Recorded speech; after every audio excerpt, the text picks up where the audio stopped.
FRS से काम करने के लिए तैयार है, लेकिन हमें 5G नया मोबाइल मिलना चाहिए। उसका रिचार्ज हमें समय पर बड़ी योजना से जो मोटी रकम की उगाही करके जाते हैं उनके पेट पर गिरेगा। समस्या यहाँ गांव में ये आती है, जो नई गर्भवती आती है, जिसको 2 महीना शादी का होता है, कोई गर्भवती रह जाती है, नया कन्या रहती है, नहीं आ सकती। दुकानों में काम करने जाते हैं या कहीं भी हो जहाँ से उनको 2 रुपये अर्जित होता है पेट चलाने के लिए, परिवार चलाने के लिए, वहाँ चले जाते हैं। ऐसी परिस्थिति में वो आंगनबाड़ी केंद्र पर THR लेने में असमर्थ। जी नमस्कार, मैं बीना सिन्हा। मेरे YouTube चैनल में आप सभी का स्वागत है, अभिनंदन है। आज अखिल भारतीय आंगनबाड़ी कर्मचारी महासभा संघ की बैठक रखी गई, जिसका मेन मुद्दा था एफआरएस संबंधित एवं कई अन्य सारे मुद्दा पर भी बात किया गया। इस वीडियो को देखने के लिए अंत तक बने रहे। अगर वीडियो अच्छा लगे तो लाइक करें और इससे संबंधित कुछ सवाल हो तो कमेंट करना न भूलें। स्वागत करती हूँ, लेकिन सरकार हम लोग की बात पहले सभी सेविका को माने कि नया मोबाइल दें। उसका प्रत्येक साल में कम से कम 3600 रुपये दें।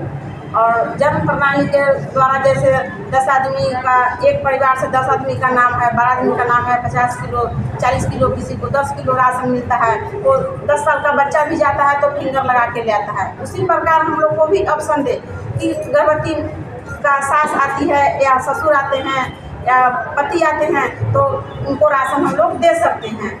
और छोटा बच्चा है, उसका दादा है, दादी है, बुआ है, उनको हम चावल दे सकते हैं। नए गर्भवती आती है, महीना 2 माह, नए विवाहित होकर आती है कन्या और 2 माह उसको वाला होता है, गर्भवती बन जाती है और उसका सास ससुर पति बोलता है कि वही 1.5 किलो अनाज के 2 किलो चावल के लिए, किलो दाल के लिए बहू मेरे आंगनबाड़ी जाएगी।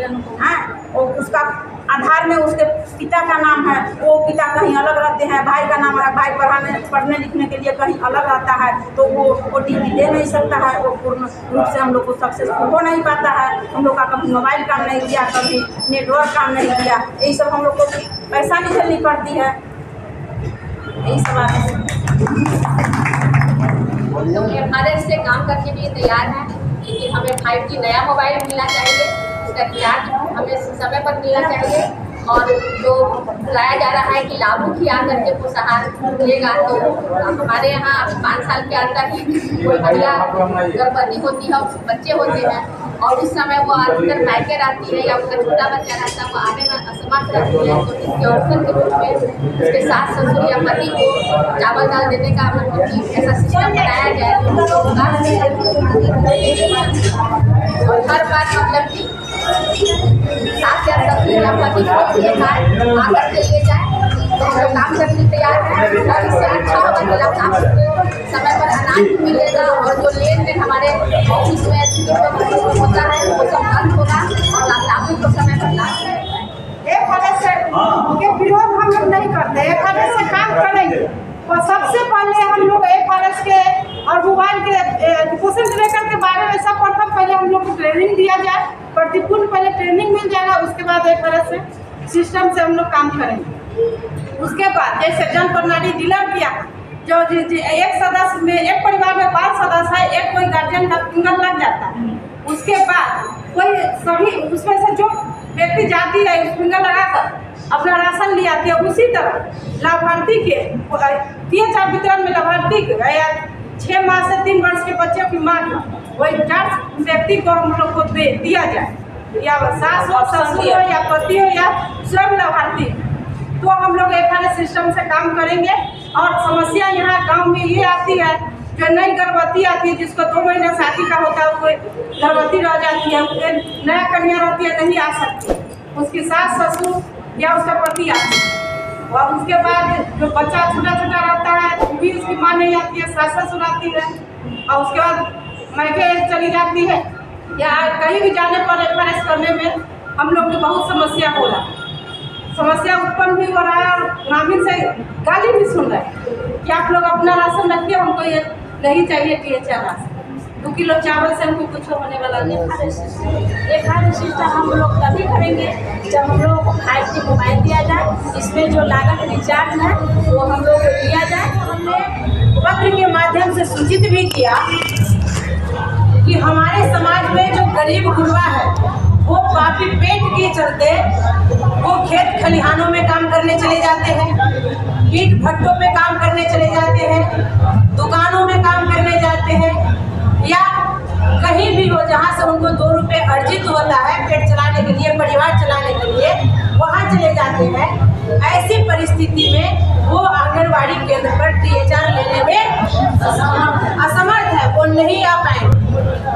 वहीं अगर दूसरे शब्दों में हम बात करें तो जो शादीशुदा महिला नई नवेली दुल्हन होती है वो शादी के समय से लेकर के लगभग 5 साल के अंदर में वो गर्भवती हो ही जाती है। इस दौरान गर्भवती महिलाएं अधिकतर अपना मायके रहना पसंद करती है।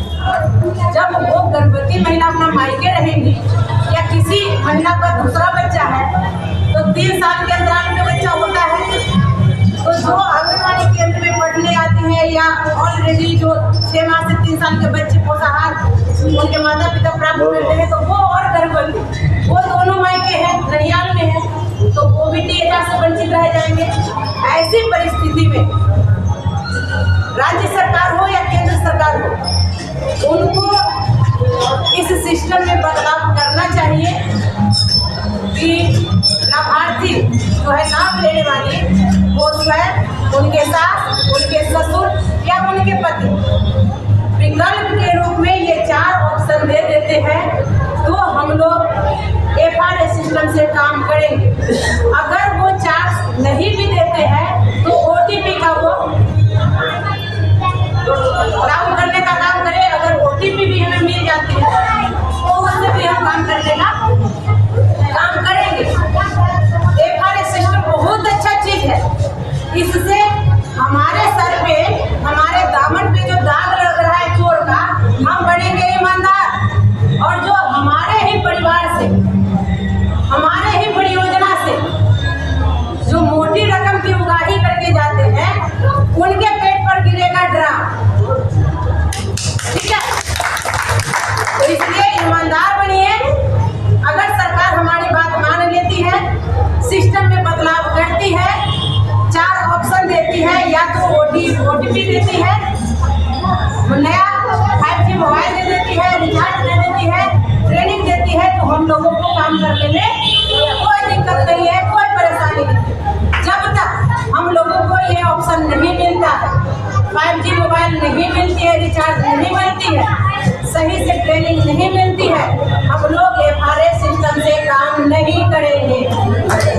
इसको लेकर आप तमाम प्रखंड अध्यक्ष, प्रखंड सचिव अपने परियोजना कमेटी के साथ मिलकर अपने अपने बाल विकास परियोजना को, परियोजना पदाधिकारी को एक ज्ञापन सौंपेंगे जिसमें इस सभी बातों को रखेंगे।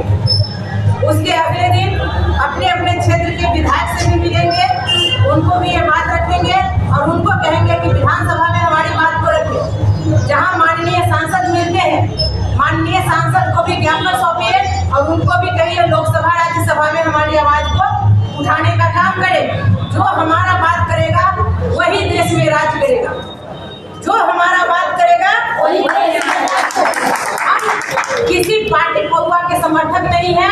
जो हमारी मास लेवल पे आंगनबाड़ी सेविका सहायिकाओं का उत्थान करेगा, हम उसके समर्थक हैं, हम उसके साथ चलने के लिए हमेशा तैयार है, हमेशा तत्पर है।